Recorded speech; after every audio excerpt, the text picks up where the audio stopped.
Quais são os cursos, áreas de estudos nas quais você não deveria estudar nos Estados Unidos? Hoje eu quero bater um papo bem informal com você para ajudar você a entender como fazer a escolha certa. A minha afirmação é de início um pouco polêmica, porque a estrutura acadêmica nos Estados Unidos é muito respeitada, muito robusta e muito desejada por muitos potenciais estudantes no mundo inteiro. E para responder para você quais são os cursos que você não deveria fazer ou vir para estudar, nós precisamos juntos responder a uma importante questão. Primeiro, qual é o seu objetivo primário, inicial, de vir estudar nos Estados Unidos? Você poderá ter vários motivos ou razões para vir.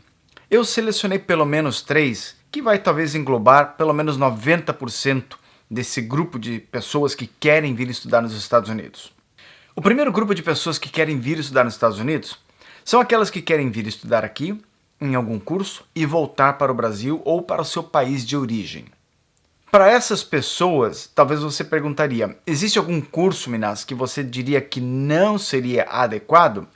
Para esse grupo eu diria não.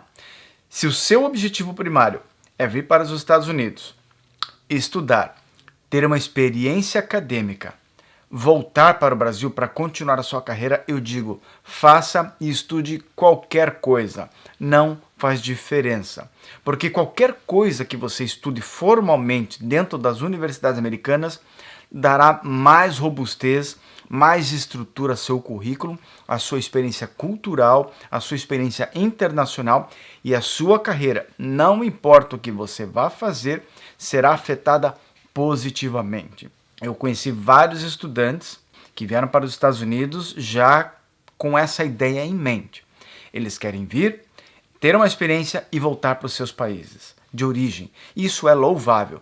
Claro que eu também vi pessoas que vieram com esses discursos, se encantaram com o país e depois até mudaram de ideia. Mas na linha geral, se você pensa em vir para os Estados Unidos estudar, não há problema algum com relação aos cursos que você quer escolher ou com relação à experiência acadêmica que você tiver. Qualquer experiência acadêmica é bem-vinda, válida e vai te ajudar profissionalmente.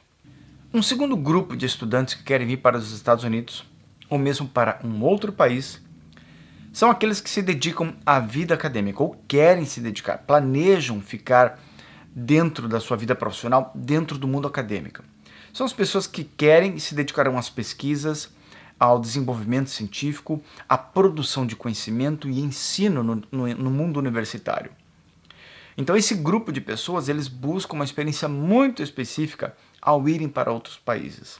Para esse grupo também, e se você faz parte desse grupo, eu digo para você, não importa se você quer se dedicar à educação, se você quer dedicar às ciências, à área de humanas ou o que seja, você se beneficiará dessa experiência acadêmica dentro dos propósitos acadêmicos que você planeja para a sua vida.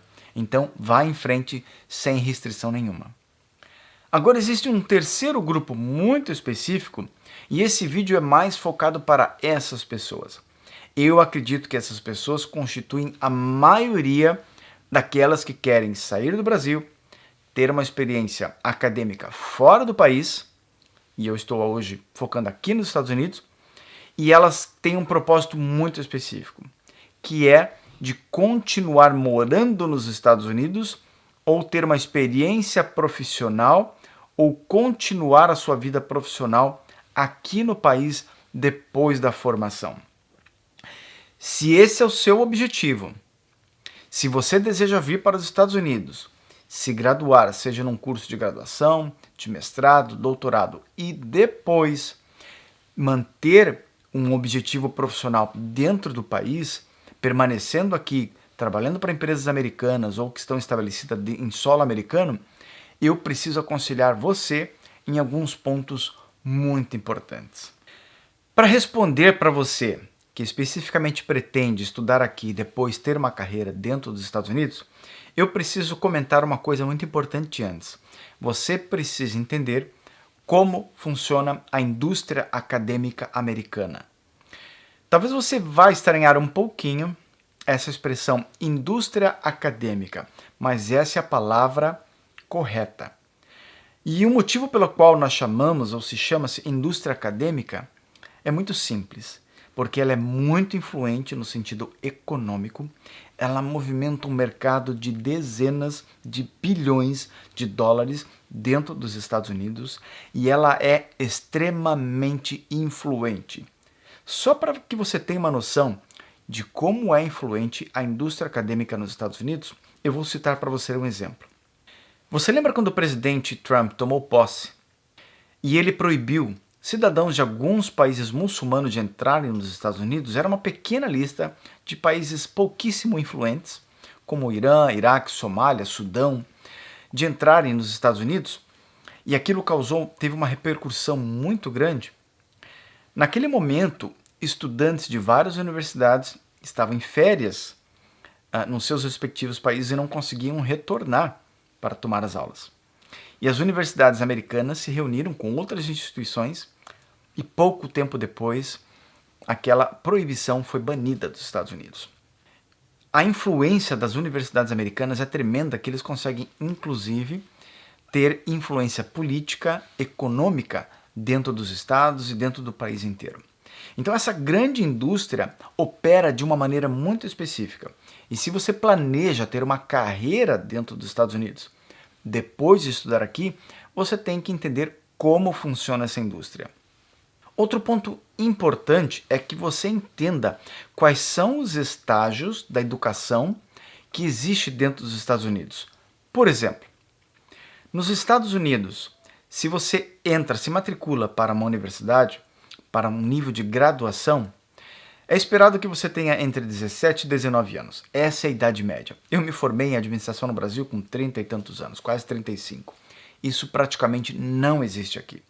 Porque quando você chega na idade de ir para a universidade, entre 17 e 18 anos, ou você é financiado pelos pais, ou você vai buscar um empréstimo. Não existe educação grátis nos Estados Unidos, educação superior grátis.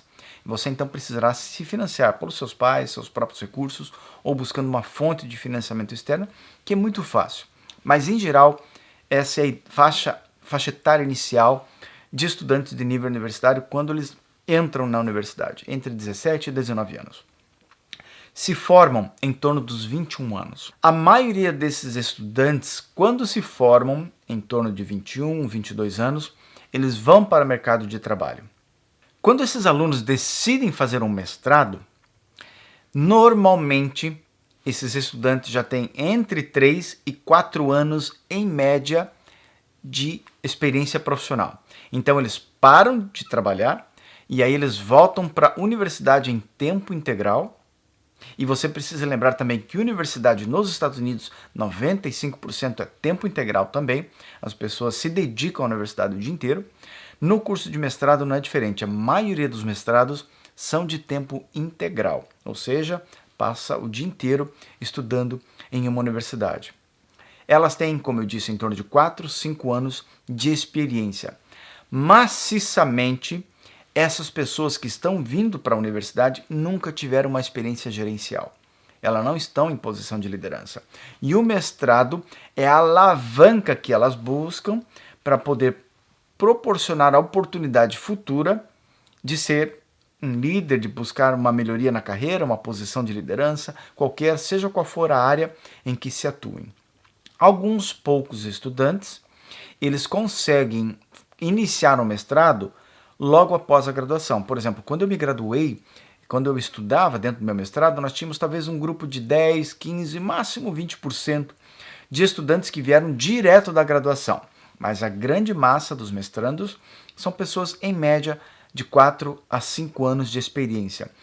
E é esperado que esses estudantes se formem entre 27 e 30 anos. E por que eu estou contando tudo isso? Para que você entenda como funciona a indústria, como estrutura, como fonte fomentador de negócios, e para que você entenda como o mercado contratante, o que eles esperam encontrar quando eles forem às universidades buscar esses recém-formandos. E é assim que funciona. De um lado você tem as universidades formando, de um outro lado você tem algo que é muito diferente do Brasil. No Brasil você se forma e você vai para a rua ter que bater porta, procurar emprego, com exceção de algumas universidades de muito prestígio no Brasil. Como, por exemplo, se você fizer administração na Getúlio Vargas, direto lá na Getúlio Vargas. Não estou falando do programa de mestrado de MBA da Getúlio Vargas que tem em qualquer esquina no Brasil. Estou falando de um curso de graduação lá na Getúlio Vargas, no Rio de Janeiro. Os alunos que se formam ali, as grandes empresas vão lá buscar, vão oferecer programas de trainee, mas via de regra você sabe como é que funciona a vida no Brasil. Você se forma e você tem que batalhar, procurar um emprego, um estágio, para poder se estabelecer no mercado. Nos Estados Unidos, a indústria funciona de maneira diferente.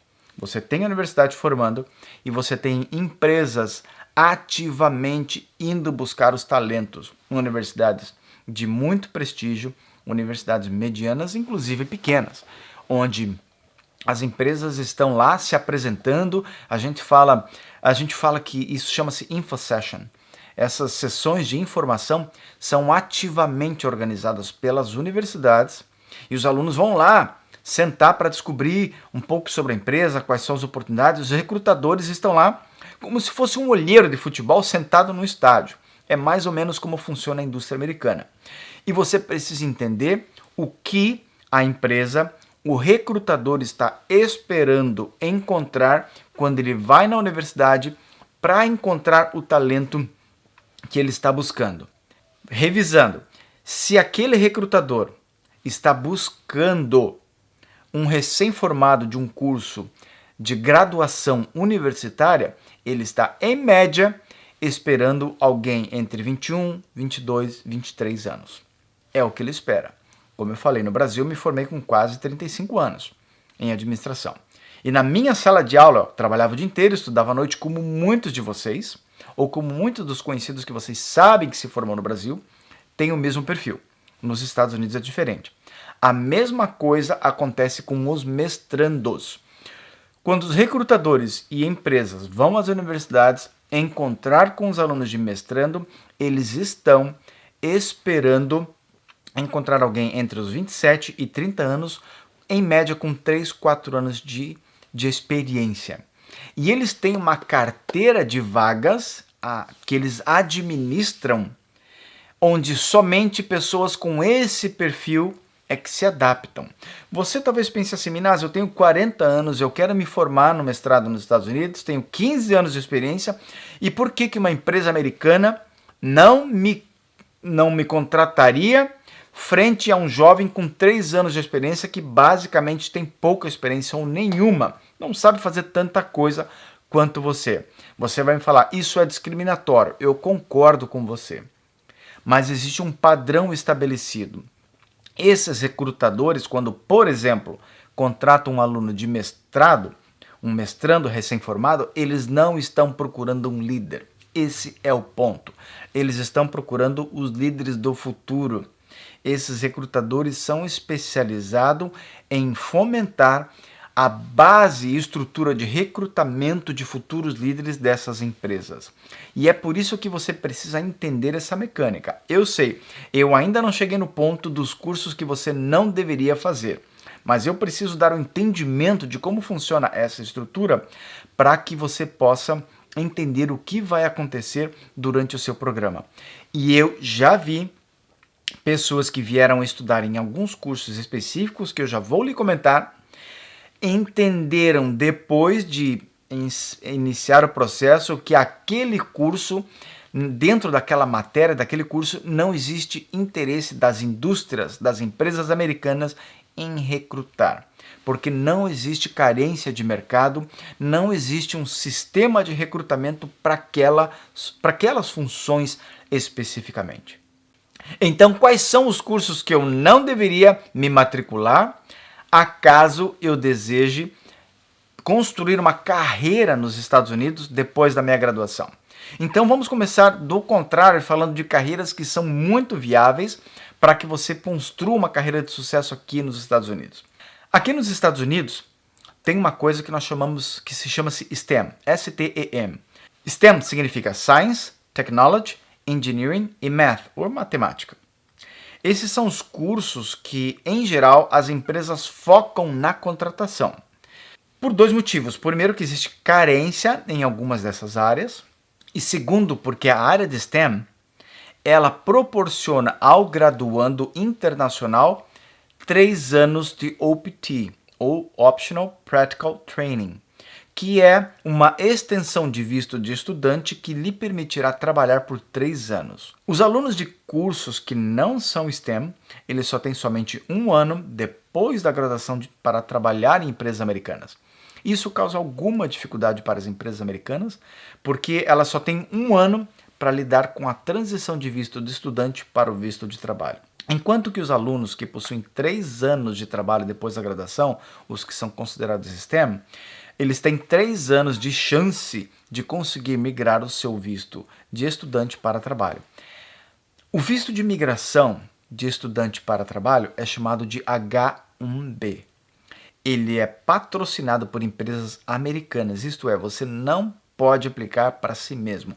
Não é como no Canadá, que você tem a chance de empresas aplicarem, mas você também aplica direto para o seu visto de trabalho. Não funciona assim.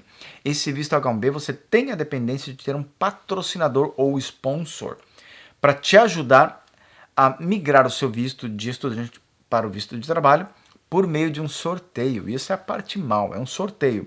Hoje, dentro desse sorteio, você tem uma chance média de 20 a 25% de ser sorteado. As indústrias que estão focadas na contratação de estudantes internacionais para se tornarem trabalhadores nessas são as indústrias de tecnologia e transformação em geral.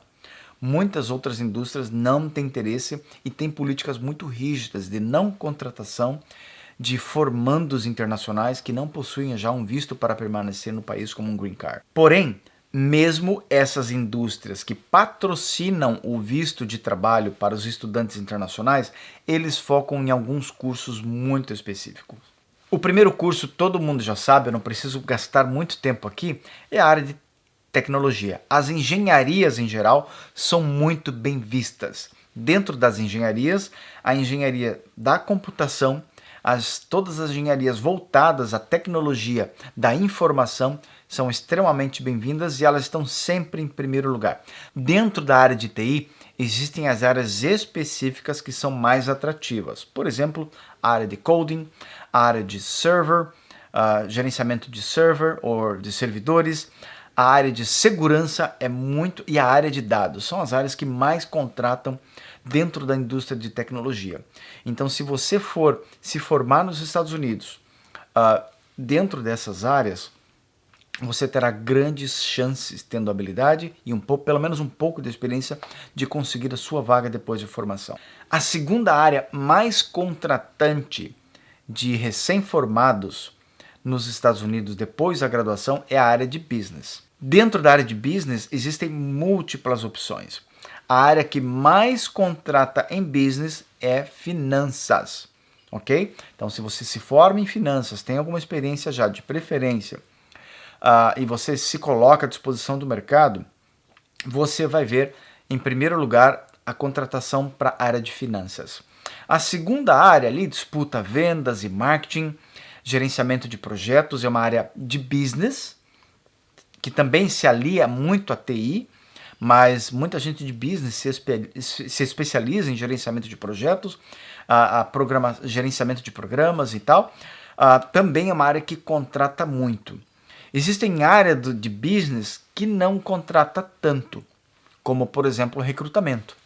Se você quer fazer uma carreira de recruiter ou recrutamento, você vai ter um pouco de dificuldade. Quando você vive uma experiência acadêmica nos Estados Unidos com o desejo de manter-se aqui depois da graduação, você vai ter a oportunidade de participar do que nós chamamos de feira de carreiras, ou career fairs. Nessa feira de carreira, imagine um grande pavilhão de eventos, e ali você tem a exposição das empresas do mundo inteiro que estão ali tentando recrutar os melhores talentos. Eu tive a oportunidade de participar de algumas carreiras de talento como essa, em vários lugares diversos no país. E elas são extremamente importantes para você ir lá, ter contato direto com os recrutadores que estão buscando os melhores talentos. Você vai encontrar no mínimo de 200 a 300 empresas. Empresas grandes como Google, Microsoft, Amazon e muitas outras estão lá e elas possuem filas específicas dependendo da sua área de interesse para que você converse com o recrutador. Por exemplo, eu fui ter contato com o Google dentro dessas feiras e tinha as filas. Tinha as filas de área de TI, tinha as filas para quem tinha interesse na área de vendas, marketing, gerenciamento de projetos e acabou. Basicamente assim. Essas são as carreiras focos de recrutadores de grandes empresas e corporações americanas para buscar esses talentos dentro das universidades. O que eu quero dizer para você? E eu vou te dar um exemplo muito prático agora. Vamos supor que você queira fazer um curso de pedagogia. Se graduar em pedagogia, por exemplo, nos Estados Unidos. Então você vem, isso é louvável, você gradua e você pensa, eu quero então continuar e trabalhar como pedagoga dentro das empresas americanas, escolas ou universidade. E aí você se gradua, você vai numa carreira dessa, numa feira dessa, praticamente você não encontra essa oferta lá dentro. Então você tem a ideia de ir diretamente numa escola, segundo grau, uma escola de ensino médio, me perdoe, eu sou um pouco mais velho, ou num distrito acadêmico, no distrito escolar, e vai se apresentar e vai dizer que você tem interesse em trabalhar naquele distrito e que você gostaria de receber o visto H1B. Provavelmente a pessoa que vai te atender vai abaixar o óculos e vai perguntar H1 o quê? Aí você vai caprichar no seu inglês e vai falar para ela assim, H1B visa, visto H1B. Ela novamente vai tirar o óculos e vai dizer, eu não faço a menor ideia do que você está falando. Por quê?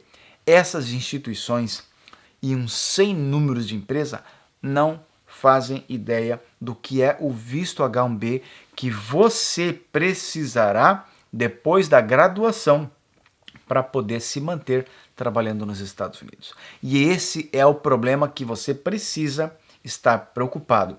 E existe uma infinidade de cursos que são maravilhosos, são fantásticos, robustos, vão trazer muito benefício pessoal, até profissional, mas que dificilmente lhe permitirão permanecer trabalhando aqui, porque as indústrias daquele setor não estão preparadas para absorver essa mão de obra. Eu lhe prometo, não faltam professores e pedagogos nas escolas de ensino médio nos Estados Unidos. Tá cheio. É um sem número de pessoas que aplicam e buscam essas vagas, que estão lá como professores substitutos, são terceira opção como professor substituto, tentando conseguir fazer uma carreira dentro de uma escola de ensino médio nos Estados Unidos. Não existe oferta. E também, assim, eu estou usando a pedagogia só como exemplo. Psicólogo, a mesma coisa. Eu sonho ser psicólogo, vou fazer psicologia nos Estados Unidos. Maravilhoso. E depois? Depois voltar para o Brasil e aí você vai ter que se adequar ao mercado, o que não é nenhum problema. Estou dizendo, se graduar nos Estados Unidos, voltar para o Brasil é uma opção profissional fantástica e louvável. Mas se você pensa em firmar raízes aqui, você precisa fazer essa pergunta.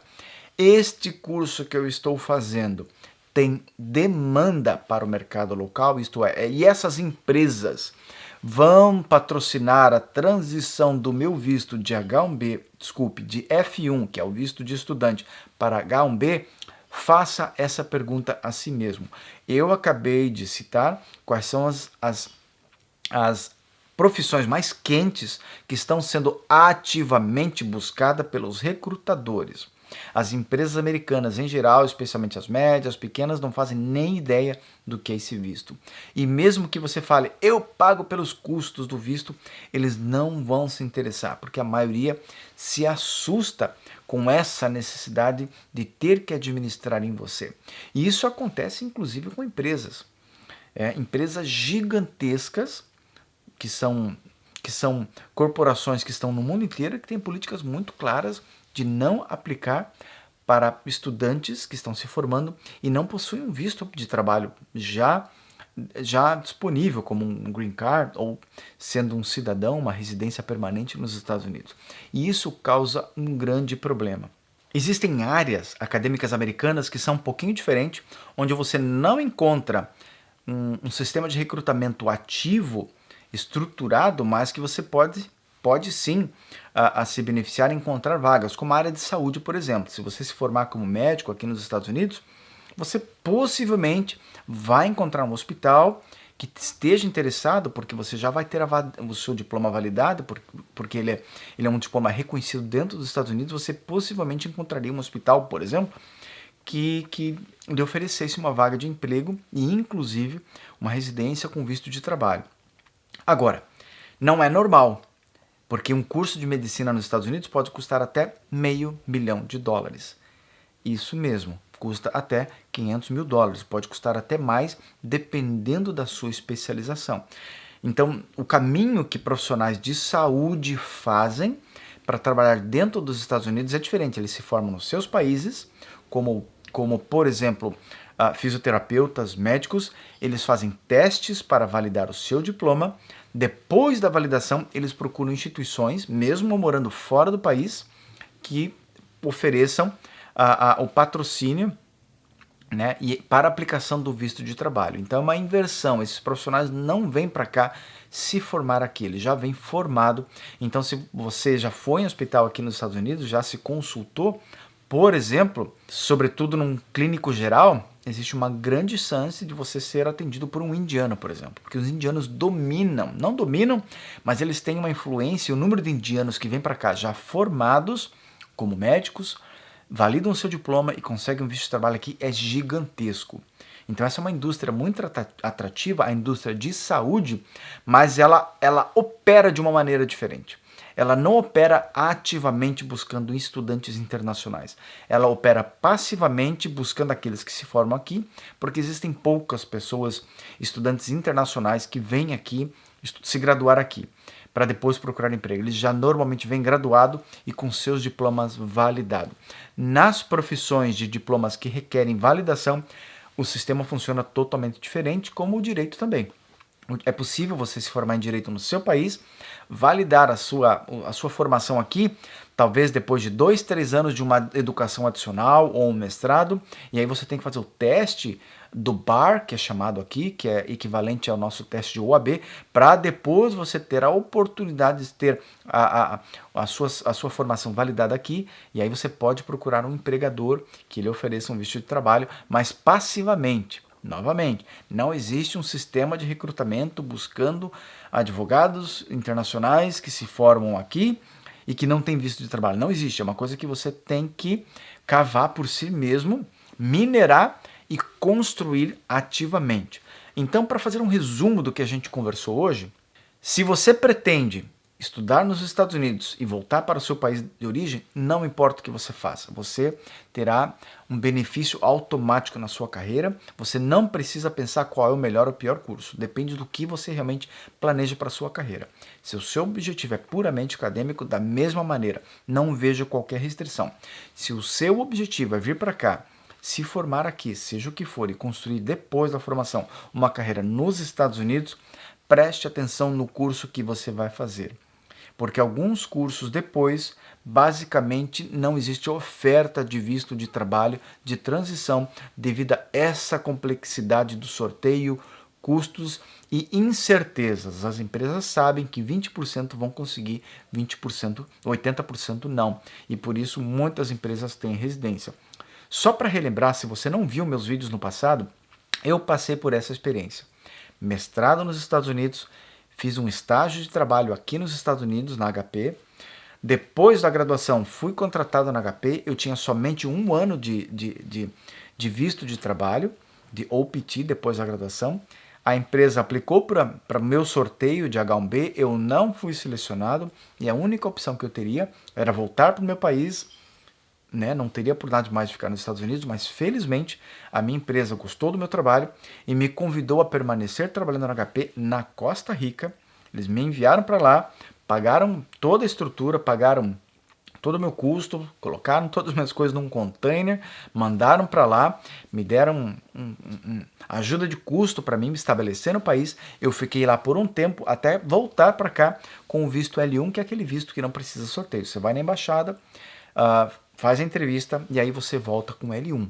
Então, mas veja a complexidade de todo esse processo. Nem todas as empresas estão disponíveis a fazer isso. Eu sei que empresas como HP, Google, Amazon, eles fazem para os talentos que eles recrutam e não recebem H1B no sorteio. Se você é um talento, você fez um bom trabalho naquele primeiro ano, até nos 3 anos que você permaneceu com seu visto de OPT, essas empresas têm um trabalho muito forte de mandar esses profissionais para fora do país, ficam pelo menos 1 ano, se tornam elegíveis a receber o visto L1, mandam esses profissionais para a embaixada, fazem a entrevista, pegam o carimbão e aí voltam para os Estados Unidos. É uma longa jornada. Para mim, culturalmente, profissionalmente, foi uma jornada fantástica ter sido enviado para um outro país com meus filhos. Meus filhos puderam ter essa experiência acadêmica, ter experiência com o idioma e aí voltar. Mas se você planeja fazer tudo isso, você precisa pensar que curso eu vou fazer, para que no meio da sua programação você descubra que naquele curso você terá dificuldade de conseguir se estabelecer profissionalmente aqui. Eu espero que essas informações tenham ajudado você a entender como funciona o mundo acadêmico e profissional americano. Logo eu volto com muito mais novidades para você. Um grande abraço e até logo.